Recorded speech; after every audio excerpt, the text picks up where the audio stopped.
साहित्य रसिकों को मेरा नमस्कार। किशोर संग कहानियां में आप सभी का स्वागत है।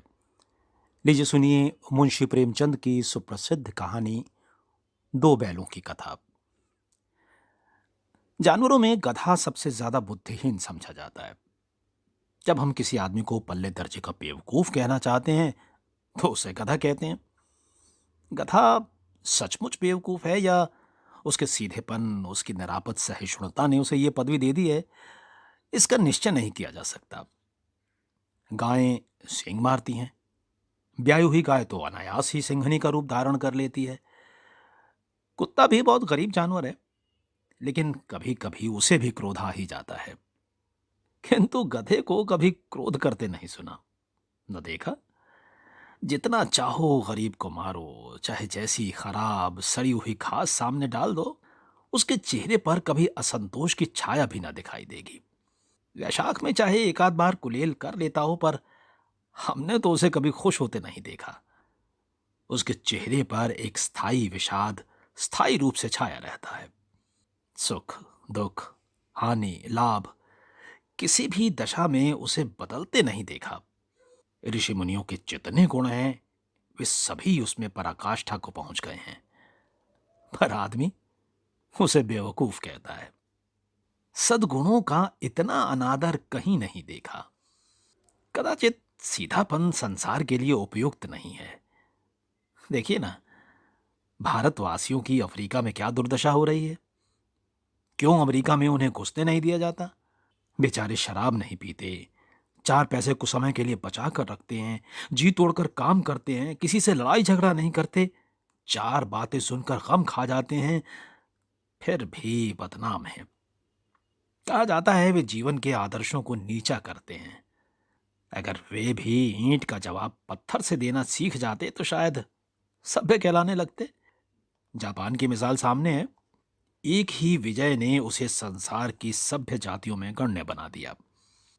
लेकिन गधे का एक छोटा भाई और भी है, जो उससे कम ही गधा है, और वो है बैल। जिस अर्थ में हम गधा का प्रयोग करते हैं, कुछ उसी से मिलते जुलते अर्थ में बछिया के ताऊ का भी प्रयोग करते हैं। कुछ लोग बैल को शायद बेवकूफों में सर्वश्रेष्ठ कहेंगे, मगर हमारा विचार ऐसा नहीं है।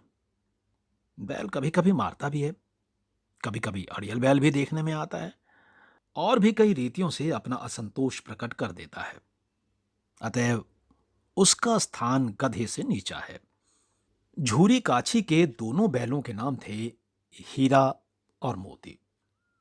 दोनों पछाई जाति के थे, देखने में सुंदर, काम में चौकस, ढील में ऊंचे। बहुत दिनों साथ रहते रहते दोनों में भाईचारा हो गया था। दोनों आमने सामने या आसपास बैठे हुए एक दूसरे से मूक भाषा में विचार विनिमय करते थे। एक दूसरे के मन की बात कैसे समझ जाता था, हम नहीं कह सकते। अवश्य ही उनमें कोई ऐसी गुप्त शक्ति थी जिससे जीवों में श्रेष्ठता का दावा करने वाला मनुष्य वंचित है। दोनों एक दूसरे को चाट कर और सूंघ कर अपना प्रेम प्रकट करते। कभी कभी सींग भी मिला लिया करते थे, विक्रय के नाते से नहीं, केवल विनोद के भाव से, आत्मीयता के भाव से। जैसे दोस्तों में घनिष्ठता होते ही धौल धप्पा होने लगता है, इसके बिना दोस्ती कुछ फुसफुसी, कुछ हल्की सी रहती है, जिस पर ज्यादा विश्वास नहीं किया जा सकता। जिस वक्त ये दोनों बैल हल या गाड़ी में जोत दिए जाते और गर्दन हिला हिला कर चलते, उस वक्त हरेक की यही चेष्टा होती थी कि ज्यादा से ज्यादा बोझ मेरी ही गर्दन पर रहे। दिन भर के बाद दोपहर या संध्या को दोनों खुलते तो एक दूसरे को चाट चूट कर अपनी थकान मिटा लिया करते। नाद में खली भूसा पड़ जाने के बाद दोनों साथ उठते, साथ ही नाद में मुंह डालते और साथ ही बैठते थे। एक मुंह हटा लेता तो दूसरा भी हटा लेता था। संयोग की बात, जूरी ने एक बार गोई को ससुराल भेज दिया। बैलों को क्या मालूम वे क्यों भेजे जा रहे हैं। समझे मालिक ने हमें बेच दिया। अपना यूं बेचा जाना उन्हें अच्छा लगा या बुरा, कौन जाने। पर झूरी के साले गया को घर तक गोई ले जाने में दांतों पसीना आ गया। पीछे से हाँकता तो दोनों दाएं बाएं भागते। पगहिया पकड़कर आगे से खींचता तो दोनों पीछे को जोर लगाते, मारता तो दोनों सींग नीचे करके हुंकारते। अगर ईश्वर ने उन्हें वाणी दी होती तो झूरी से पूछते, तुम हम गरीबों को क्यों निकाल रहे हो?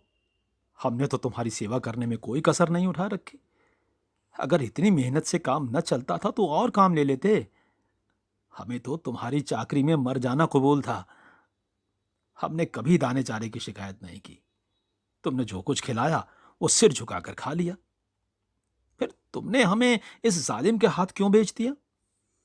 संध्या समय दोनों बैल अपने नए स्थान पर पहुंचे। दिन भर के भूखे थे, लेकिन जब नाद में लगाए गए तो एक ने भी उसमें मुंह न डाला। दिल भारी हो रहा था। जिसे उन्होंने अपना घर समझ रखा था वो आज उनसे छूट गया था। ये नया घर, नया गांव, नए आदमी उन्हें बेगानों से लगते थे। दोनों ने अपनी मूक भाषा में सलाह की, एक दूसरे को कनखियों से देखा और लेट गए। जब गांव में सोता पड़ गया तो दोनों ने जोर लगाकर पगाहे तुड़ा डाले और घर की तरफ चले। पगाहे बहुत मजबूत थे। अनुमान न हो सकता था कि कोई बैल उन्हें तोड़ सकेगा। पर इन दोनों में इस समय दूनी शक्ति आ गई थी। एक एक झटके में रस्सियां टूट गईं।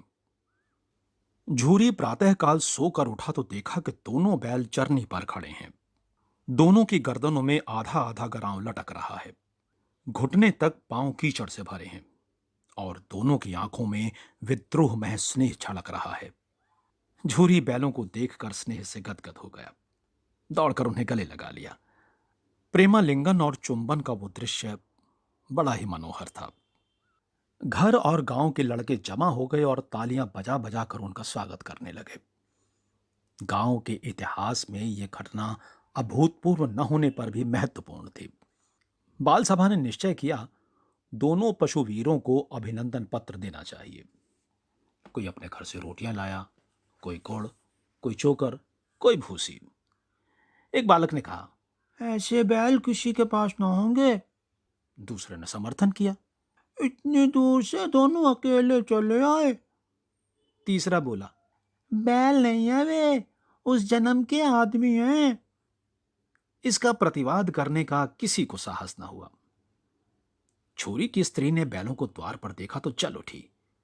बोली, कैसे नमक हराम बैल हैं कि एक दिन भी काम न किया, भाग खड़े हुए।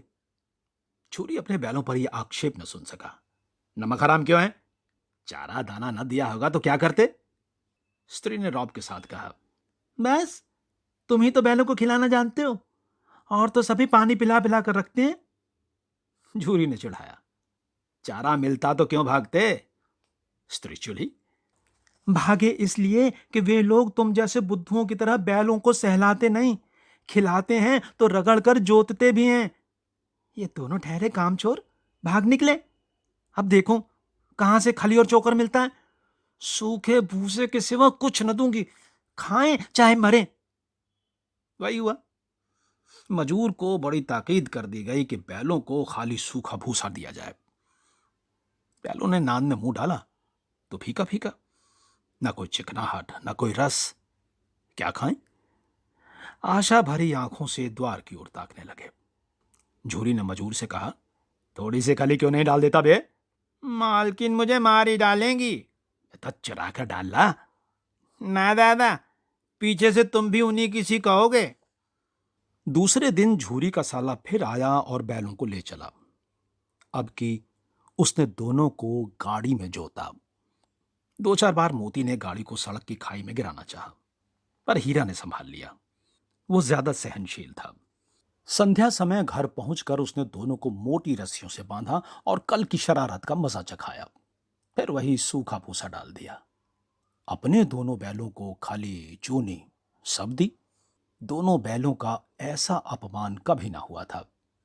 झूरी इन्हें फूल की छड़ी से भी न छूता था। उसकी टिटकार पर दोनों उड़ने लगते थे। यहां मार पड़ी। आहत सम्मान की व्यथा तो थी ही, उस पर मिला सूखा भूसा। नाद की तरफ आंखें तक न उठाई। दूसरे दिन गया ने बैलों को हल में जोता, पर इन दोनों ने जैसे पांव न उठाने की कसम खा ली थी। वो मारते मारते थक गया, पर दोनों ने पांव न उठाया। एक बार जब उस निर्दयी ने हीरा की नाक पर खूब डंडे जमाए तो मोती का गुस्सा काबू के बाहर हो गया। हल लेकर भागा। हल, रस्सी, जुआ, जोत सब टूट टाट कर बराबर हो गया। गले में बड़ी बड़ी रस्सियां न होती तो दोनों पकड़ाई में ना आते। हीरा ने मूक भाषा में कहा, भागना व्यर्थ है। मोती ने उत्तर दिया, तुम्हारी तो इसने जान ही ले ली थी, अब की बड़ी मार पड़ेगी। पढ़ने दो, बैल का जन्म लिया है तो मार से कहां तक बचेंगे। गया 2 आदमियों के साथ दौड़ा आ रहा है, दोनों के हाथों में लाठियां हैं। कहो तो दिखा दूं कुछ मजा में अभी। लाठी लेकर आ रहा है। नहीं भाई, खड़े हो जाओ। मुझे मारेगा तो मैं भी एक दो को गिरा दूंगा। नहीं, हमारी जाति का ये धर्म नहीं है। मोती दिल में ऐंठ कर रह गया। गया आ पहुंचा और दोनों को पकड़ कर ले चला। कुशल हुई कि उसने इस वक्त मारपीट न की, नहीं तो मोती भी पलट पड़ता। उसके तेवर देखकर गया और उसके सहायक समझ गए कि इस वक्त टाल जाना ही मसहलत है। आज दोनों के सामने फिर वही सूखा भूसा लाया गया। दोनों चुपचाप खड़े रहे। घर के लोग भोजन करने लगे। उस वक्त एक छोटी सी लड़की 2 रोटियां लिए निकली और दोनों के मुंह में देकर चली गई। उस एक रोटी से इनकी भूख तो क्या शांत होती, पर दोनों के हृदय को मानो भोजन मिल गया। यहां भी किसी सज्जन का वास है। लड़की भैरू की थी। उसकी मां मर चुकी थी। सौतेली मां उसे मारती रहती थी, इसलिए इन बैलों से उसे एक प्रकार की आत्मीयता हो गई थी। दोनों दिन भर जोते जाते, डंडे खाते, अड़ते, शाम को थान पर बांध दिए जाते और रात को वही बालिका उन्हें 2 रोटियां खिला जाती। प्रेम के इस प्रसाद की ये बरकत थी कि 2 गाल सूखा भूसा खाकर भी दोनों दुर्बल ना होते थे। मगर दोनों की आंखों में, रोम रोम में विद्रोह भरा हुआ था। एक दिन मोती ने मूक भाषा में कहा, अब तो नहीं सहा जाता हीरा। क्या करना चाहते हो? एक आध को सींगों पर उठाकर फेंक दूंगा।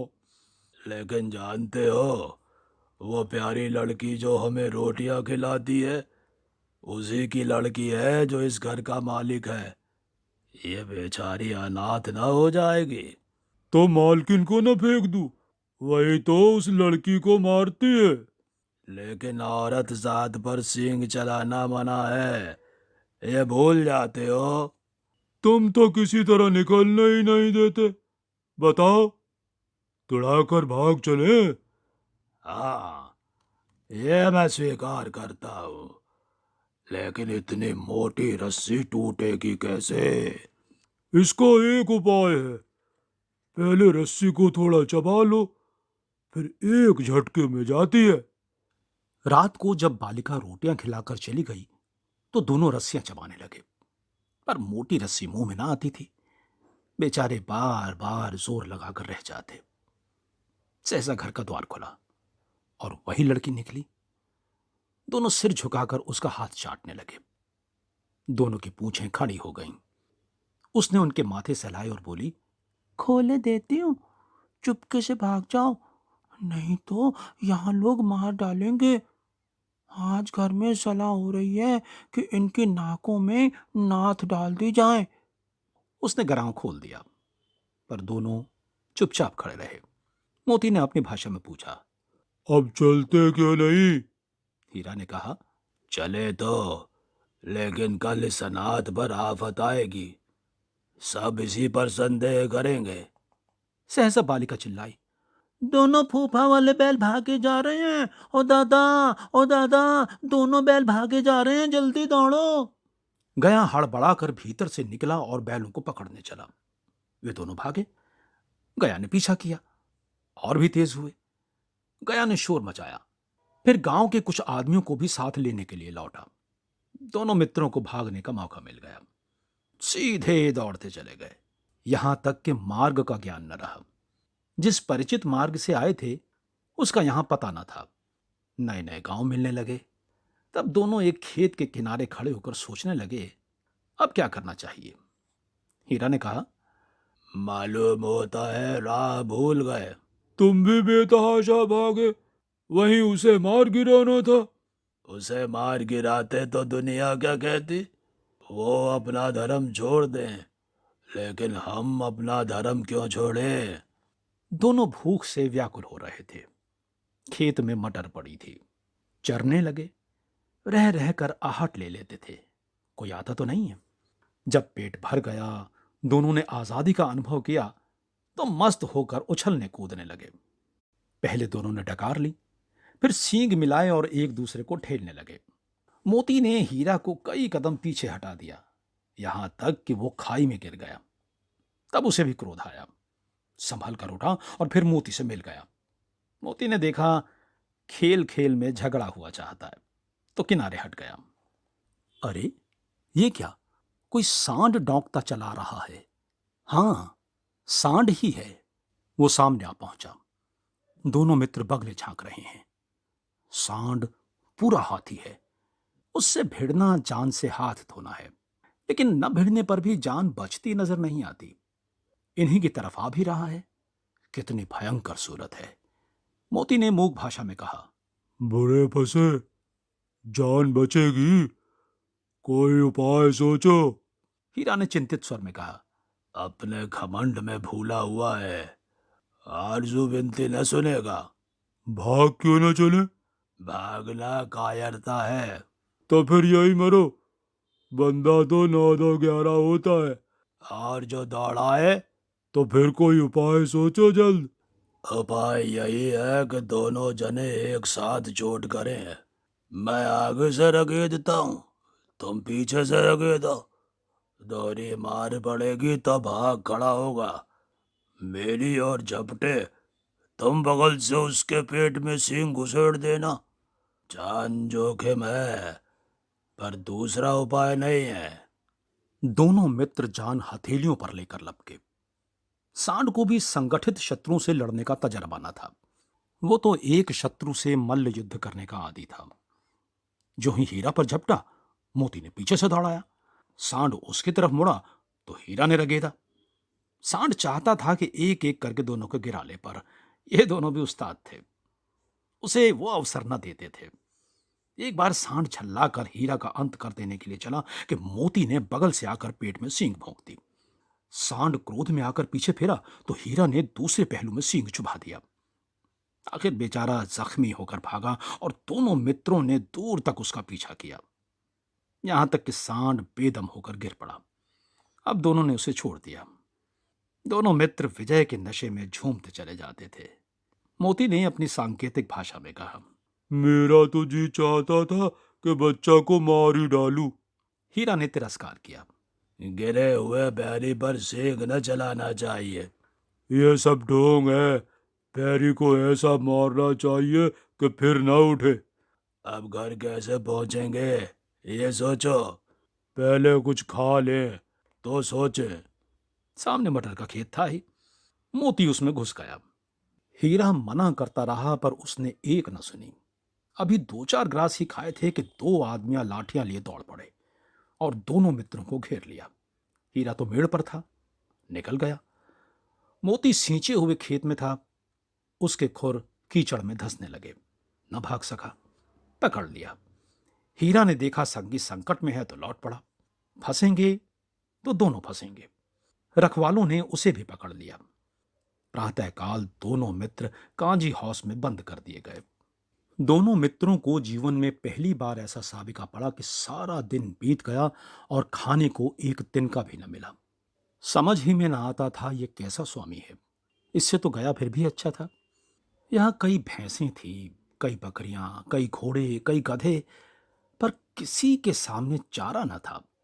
सब जमीन पर मुर्दों की तरह पड़े थे। कई तो इतने कमजोर हो गए थे कि खड़े भी न हो सकते थे। सारा दिन दोनों मित्र फाटक की ओर टकटकी लगाए ताकते रहे, पर कोई चारा लेकर ना आता दिखाई दिया। तब दोनों ने दीवार की नमकीन मिट्टी चाटना शुरू की, पर इससे क्या तृप्ति होती। रात को भी जब कुछ भोजन न मिला तो हीरा के दिल में विद्रोह की ज्वाला दहक उठी। मोती से बोला। अब तो नहीं रहा जाता मोती। मोती ने सिर लटकाए हुए जवाब दिया। मुझे तो मालूम होता है, प्राण निकल रहे हैं। इतनी जल्दी हिम्मत ना हारो भाई, यहाँ से भागने का कोई उपाय निकालना चाहिए। आओ, दीवार तोड़ डाले। मुझसे तो अब कुछ नहीं होगा। बस इसी बूते पर अकड़ते थे, सारी अकड़ निकल गई। बाड़े की दीवार कच्ची थी, हीरा मजबूत तो था ही। अपने नुकीले सींग दीवार में गड़ा दिए और जोर मारा तो मिट्टी का एक चिप्पड़ निकल आया। फिर तो उसका साहस बढ़ा। उसने दौड़ दौड़ कर दीवार पर चोटें की और हर चोट में थोड़ी थोड़ी मिट्टी गिराने लगा। उसी समय कांजी हौस का चौकीदार लालटेन लेकर जानवरों की हाजिरी लेने आ निकला। हीरा का उज्जडपन देखकर उसे कई डंडे रसीद किए और मोटी रस्सी से बांध दिया। मोती ने पड़े पड़े कहा, आखिर मार खाई, क्या मिला? अपने बूते भर जोर तो मार दिया। ऐसा जोर मारना किस काम का कि और बंधन में पड़ गए? जोर तो मारता ही जाऊंगा, चाहे कितना ही बंधन पड़ते जाएं। जान से हाथ धोना पड़ेगा। कुछ परवाह नहीं, यूं भी तो मरना ही है। सोचो, दीवार खुद जाती तो कितनी जानें बच जाती। इतने भाई यहाँ बंद हैं, किसी के देह में जान नहीं है। 2-4 दिन और यही हाल रहा तो सब मर जाएंगे। हाँ, ये बात तो है। अच्छा, तो ला, फिर मैं जोर मारता हूँ। मोती ने भी दीवार में उसी जगह सींग मारा। थोड़ी सी मिट्टी गिरी और फिर हिम्मत बढ़ी। फिर तो वो दीवार में सींग लगाकर इस तरह जोर करने लगा मानो किसी प्रतिद्वंदी से लड़ रहा है। आखिर कोई 2 घंटे की जोर आजमाइश के बाद दीवार ऊपर से लगभग 1 हाथ गिर गई। उसने दोनों शक्ति से दूसरा धक्का मारा तो आधी दीवार गिर पड़ी।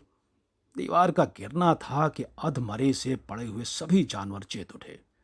तीनों घोड़ियां सरपट भाग निकली, फिर बकरियां निकली, इसके बाद भैंसें भी खिसक गईं।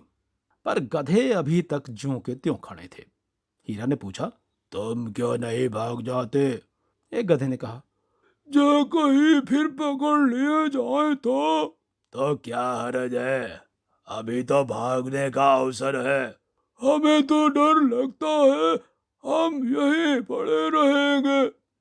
आधी रात से ऊपर गुजर चुकी थी। दोनों गधे अभी तक खड़े सोच रहे थे कि भागें या न भागें, और मोती अपने मित्र की रस्सी तोड़ने में लगा हुआ था। जब वो हार गया तो हीरा ने कहा, तुम जाओ, मुझे यहीं पड़ा रहने दो, शायद कहीं भेंट हो जाए। मोती ने आंखों में आंसू लाकर कहा, तुम मुझे इतना स्वार्थी समझते हो हीरा? हम और तुम इतने दिनों तक एक साथ रहे हैं, आज तुम विपत्ति में पड़ गए तो मैं तुम्हें छोड़कर अलग हो जाऊं? हीरा ने कहा, बहुत मार पड़ेगी, लोग समझ जाएंगे ये तुम्हारी शरारत है।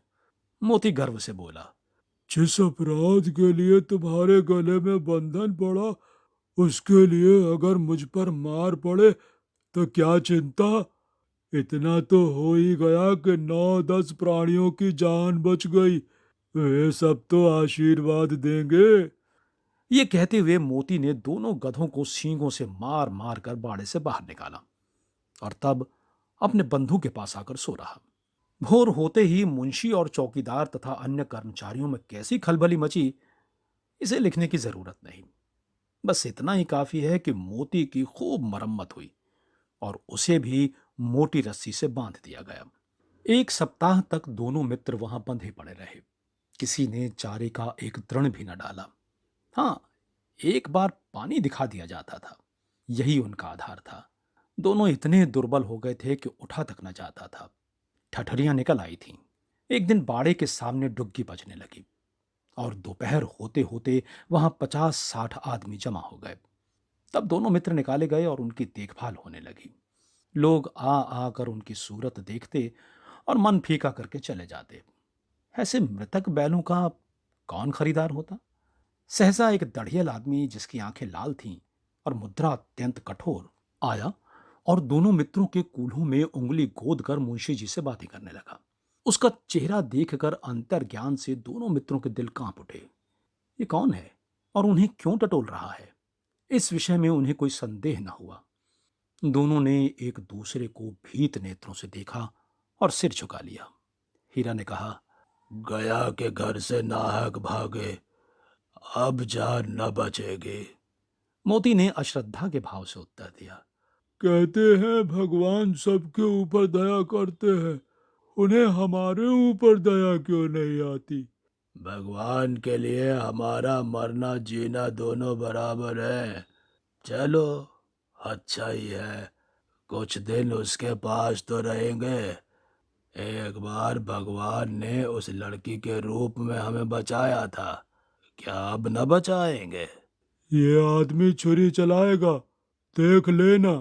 तो क्या चिंता है, मांस खाल सींग हड्डी सब किसी न किसी काम आ जाएंगी।